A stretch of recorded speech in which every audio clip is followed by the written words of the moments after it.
Hi everyone, this is Deb Tim, a Canadian girl, and guess what? This is week 5 of my planted paradise. It is coming along so great. I'm so thrilled to share it with you, so please stay tuned.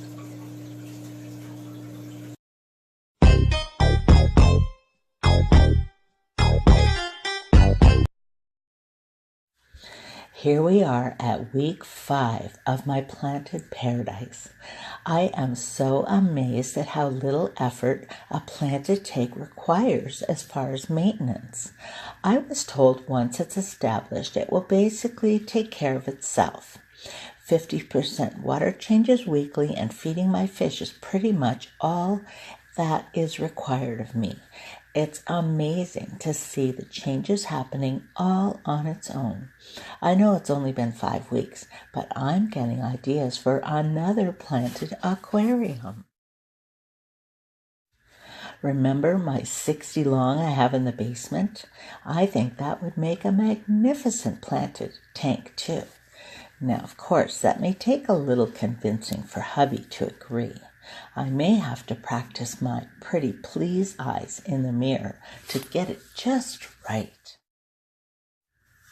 When I was at the garden center getting some more parrot feather for my pond, I picked up another mesh bag of cambamba plants.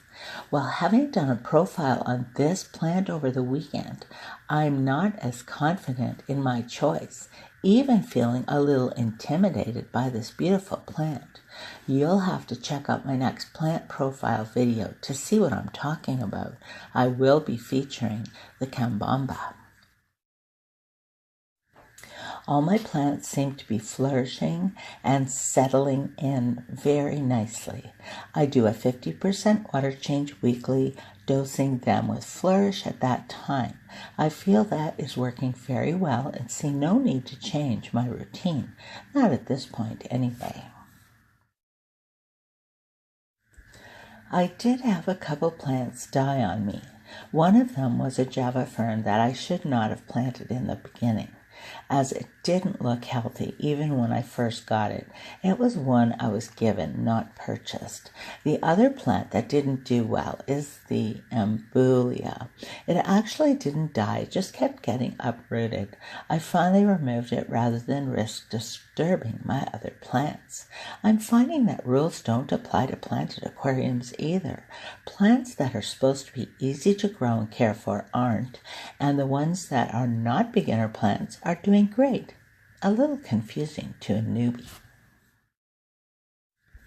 Now my jungle fowl has disappeared completely, but I do see new little shoots coming through the substrate, so I still have hope there. The Ludwigia hasn't changed in 5 weeks. It being one of the first plants I planted, I had high hopes for it. I understood it to be a great beginner plant, but for me, it's doing nothing. Not dying, which is good, but not growing either. Any suggestions as what it needs would be great. Adam and Steve like to pick at it, but it's still okay, not changing at all. Now the crypts across the front are filling in nicely. There are new little shoots showing up all the time. Laurel and Hardy really like to slink their way through them as I toss worms in the tank for them. Overall, I am thrilled with the progress of this aquarium. As for the inhabitants of this tank, they are all doing very well.